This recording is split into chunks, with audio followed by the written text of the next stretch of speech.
यह कहानी शुरू होती है जब एक बड़े प्रदेश का राजकुमार अपना राजमहल और ऐशो आराम सब कुछ छोड़कर बौद्ध संघ में शामिल हुआ। शुरुआती दिनों में नए भिक्षु ध्यान करना सीखते। इसके साथ साथ गौतम बुद्ध उन्हें भिक्षा मांगने भेजते ताकि भिक्षुओं का अहम कमजोर हो और उनका व्यवहार विनम्र हो जाए।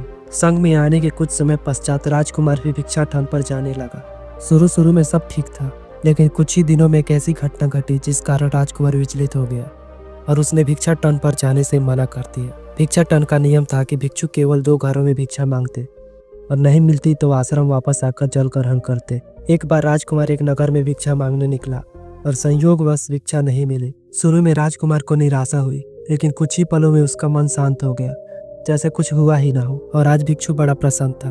उसने लौटकर गौतम बुद्ध से कहा, आज मुझे भिक्षा प्राप्त नहीं हुई, लेकिन मेरा मन शांत है। भिक्षा न मिलने के पश्चात भी किसी विचार ने मुझे परेशान नहीं किया। गौतम बुद्ध भिक्षु की सारी भावनाएं समझ रहे थे।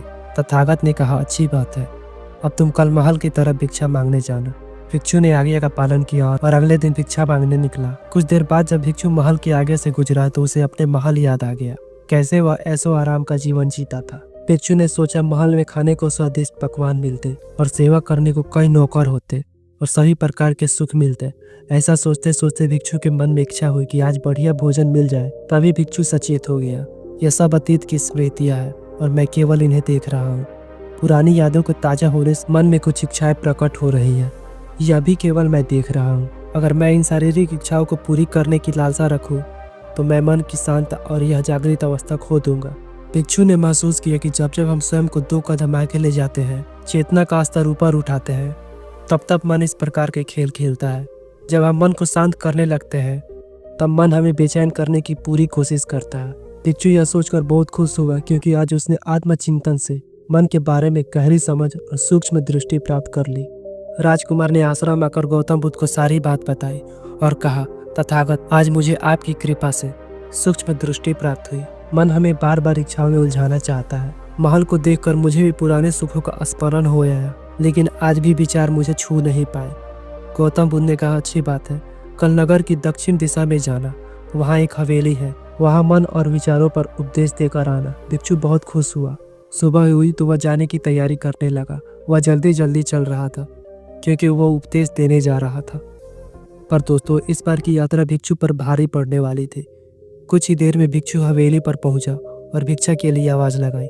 आवाज सुनकर एक सुंदर युवती बाहर आई। भिक्षु ने सोचा कि इस युवती की सुंदरता को देखकर मेरे मन में कोई विचार नहीं आना चाहिए, क्योंकि मेरा यहाँ आने का प्रयोजन तो इसको उपदेश देना है। युवती ने भिक्षु को प्रणाम किया और कहा, आइए पहले भोजन ग्रहण कीजिए। भिक्षु ने भोजन किया, फिर सोचा कि उपदेश देने से पहले थोड़ा आराम कर लेता तो अच्छा होता। भिक्षु यह सब सोच ही रहा था, इसी बीच युवती ने कहा, श्रीमान, आपने अभी अभी अन्न ग्रहण किया है, अब थोड़ा आराम कर लीजिए, फिर उपदेश शुरू करना। यह सुनते ही भिक्षु सतर्क हो गया। जो योजना वह मन में बना रहा था, यह महिला वह सब बिन बताए करती जा रही थी। भिक्षु ने सोचा, यह सब संयोग है, यहाँ लोग भोजन के बाद आराम करते होंगे। फिर भिक्षु आराम करने लेट गया और विचार करने लगा कि यह महिला कितनी समझदार है और इसकी सुंदरता भी बेजोड़ है। अगर मैं राजकुमार होता तो ऐसी ही स्त्री के साथ विवाह करता। भिक्षु के मन में ऐसे ही कुछ विचार चल रहे थे।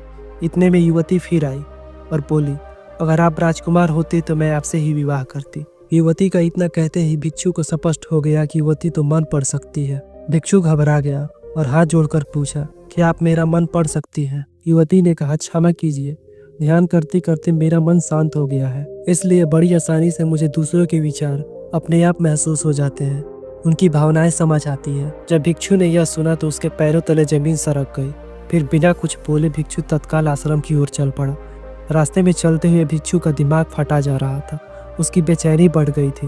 भिक्षु खुद को कोसने लगा कि मेरे मन में युवती के लिए ऐसे विचार क्यों आ रहे थे, उसने मेरे बारे में क्या सोचा होगा, और यह बात लोगों को पता चलेगी तो लोग भिक्षुओं और संघ के बारे में क्या सोचेंगे। आज भिक्षु बहुत लज्जा महसूस कर रहा था और वह थोड़ी ही देर में आश्रम पहुंच गया। जब भिक्षु गौतम बुद्ध के सामने पहुंचा तो तथागत ने देखा कि उसके चेहरे की रौनक जा चुकी है, दोनों कंधे झुके हुए थे। भिक्षु ने बुद्ध से कहा, अब मैं कभी भिक्षा के लिए नहीं जाऊंगा। तथागत ने कहा, पहले आराम से बैठो, फिर मुझे बताओ कि तुम्हारी चाल में इतनी थकान क्यों है। आज तुम्हारे चेहरे पर तेज की जगह गलाने की भावना क्यों है। भिक्षु ने सारी बात बताई और कहा, मैं सब कुछ जानते हुए भी महिला की सुंदरता के बारे में और अन्य चीजों के बारे में सोच रहा था। मैं मन से पूरी तरह हार गया। अब मैं कभी उस दिशा में नहीं जा पाऊंगा। मैंने बौद्ध संघ का भारी अपमान किया है। गौतम बुद्ध ने कहा, सबसे पहली बात, परेशानी को बढ़ा चढ़ा कर मत सोचो। अगर कुछ बुरा हो जाए तो एकदम से यह मत सोचो कि सब खत्म हो गया। बिन सोचे निष्कर्ष पर मत जाओ। दूसरी बात, ध्यान दो कि कहीं तुम नकारात्मक विचारों के साथ अतिशयोक्ति करने वाले शब्दों का प्रयोग तो नहीं कर रहे। जैसे मैं हमेशा हारता हूँ, जीवन में कुछ नहीं बचा। मैं मन से पूरी तरह हार गया। मेरे साथ कोई नहीं है, क्योंकि ऐसा करने से मन अति भावुक और विचलित हो जाता है, नकारात्मक विचारों के चक्र में फंसा रहता है। तथागत के शब्दों से राजकुमार के मन को सांत्वना मिली। भिक्षु ने पूछा, अगर मैंने मन को जीत लिया था तो फिर मन ने मुझे परेशान क्यों किया? गौतम बुद्ध ने कहा, सबसे पहले यह समझो कि विचार पैदा कैसे होते हैं। पहले बाहर कुछ हुआ, फिर उस घटना के प्रति अंतर मन ने प्रतिक्रिया की। इस कारण शरीर में भावना या सनसनी पैदा हुई। फिर इस सेंसेशन या फीलिंग के प्रति तुम्हारे सचेत मन यानी कॉन्शियस माइंड ने प्रतिक्रिया की। इस आखिरी पड़ाव को हम विचार कहते हैं। भिक्षु ने पूछा, हमको परेशान करने की विचारों में इतनी शक्ति कहाँ से आती है? गौतम बुद्ध कहते हैं, हम खुद विचारों को यह शक्ति प्रदान करते हैं। जब आप जजमेंट और सही गलत के टैग लगाकर विचारों को देखते हो तो उनके प्रति रिएक्ट करने लगते हो। एक विचार के साथ अन्य विचार भी सोचने लगते हो। जब तक आप खुद को जज करोगे तब तक आपका मन आपको नीचा दिखाकर हावी होता रहेगा।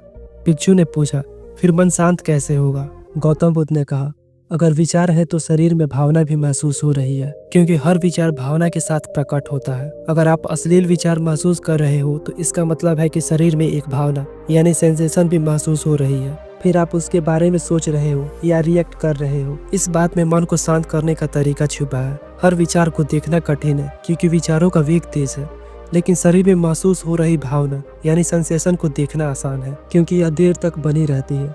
अगर इन्हें बिना जजमेंट के सही गलत का मतलब लगाए सिर्फ देखा जाए तो यह गायब भी हो जाती है। तब मन के पीछे जो शांति है वो प्रकट होती है, और उस शांति में एहसास होता है कि मन हमारा कुछ नहीं बिगाड़ सकता। हमारा अंतर मन कैसे ठीक होता है? नॉन जजमेंट से। अगर हम किसी भी इंसान या घटना या फिर अपने मन को बिना जजमेंट के देखते हैं तो मन के साथ साथ अंतर मन अपने आप स्वस्थ और शांत होने लगता है। अगर तुमने मात्र यह देखा होता कि औरत के प्रति विचार केवल मेरे अंतर मन के रिएक्शन के कारण है और यह केवल मैं देख रहा हूँ, मन में बहुत कुछ चल रहा है लेकिन मैं सांस के प्रति सचेत हूँ, मैं शरीर में होने वाली प्रतिक्रिया को देख रहा हूँ, तब भी तुम सचेत होकर दृष्टा भाव में लौट आते। मन के पीछे जो शांति है वह हमारी सबसे बड़ी ताकत है।